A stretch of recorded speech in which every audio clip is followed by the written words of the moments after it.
सरकार म्हणजे विकासाचे स्पीड ब्रेकर्स आहे. नाही, विकासाचे विरोधकच आहे.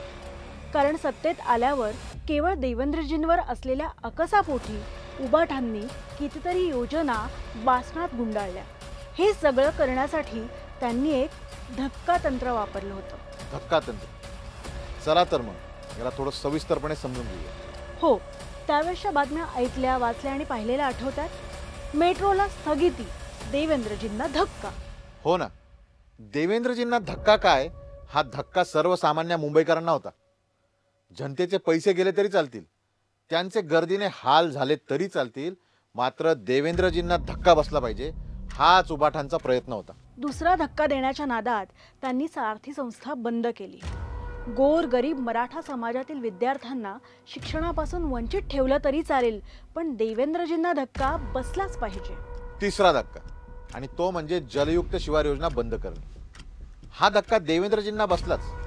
त्याचबरोबर आमच्या मायबाप अन्नदात्याच्या डोळ्यात पुन्हा एकदा पाणी आलं आणि टँकर माफियांना पुन्हा एकदा मोकळं रान मिळालं. खरं तर 2017, 2018 आणि 2019 सलग 3 वर्षे जलयुक्त शिवारमुळे मराठवाड्यातील कित्येक वर्ष कोरड्या पडलेल्या विहिरींना पाणी आलं होतं. तब्बल 3 वर्षे गावे टँकर मुक्त झाली होती.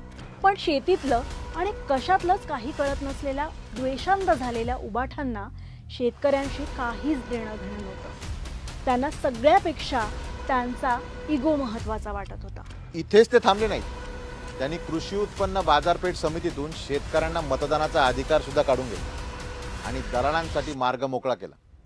तेव्हा महाराष्ट्रातल्या शेतकऱ्याला जाणवलं की उबाठांनी बांधावर येऊन दिलेली वचनं ही पोकळ होती.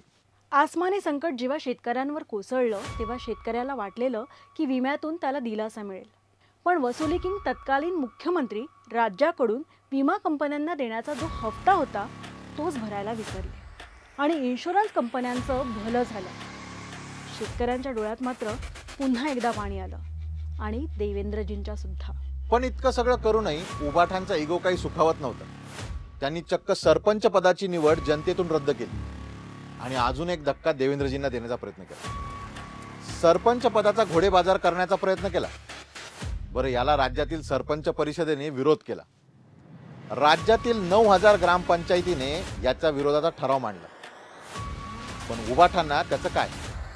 त्यांना तर देवेंद्रजींना धक्का द्यायचा होता आणि त्यातच त्यांना समाधान मिळत होतं.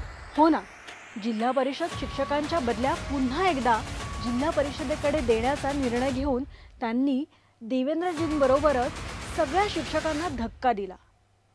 बदलीच्या नावाखाली शिक्षकांची लूट करणाऱ्या प्रत्येकाला मात्र आनंदाचा धक्का बसला. हो, इतक्यावरही त्यांचं भागलं नाही. त्यामुळे देवेंद्रजी मुख्यमंत्री असताना त्यांनी महाराष्ट्र शासनाच्या IT विभागामार्फत सुरू केलेला ई-महापरीक्षा पोर्टल बंद करण्याचा निर्णय या सरकारने घेतला. या पोर्टलमुळे 2014 पूर्वीच्या दलालांचे वांदे झाले होते. त्यांना परत एकदा सुगीचे दिवस आले आणि म्हणतात ना, असेल जर वशीला नोकरी मिळेल म्हशीला, अशी परिस्थिती पुन्हा एकदा निर्माण झाली. थोडक्यात काय तर मागच्या सरकारनं जे काही निर्णय घेतले होते, ज्या काही योजना राबवल्या होत्या, त्या सगळ्या योजना बासणात गुंडाळायच्या. कारण उबाठांना आणि एकूणच MVAच्या नेत्यांना लोकहितापेक्षा स्वतःचं हित आणि स्वतःचा इगो महत्त्वाचा वाटत होता. त्यामुळेच त्यांनी धक्का तंत्र वापरण्याचं ठरवलं. म्हणूनच जरी बातम्या फडणवीसांना धक्का या मथळ्याखाली येत होत्या, तरी खरा धक्का हा जनतेला बसत होता. एकतर उबाठांनी मतं भाजपाच्या नावाखाली मागून सत्ता महाविकास आघाडीसोबत थाटली, तिथेच जनतेला सर्वात मोठा धक्का बसला होता.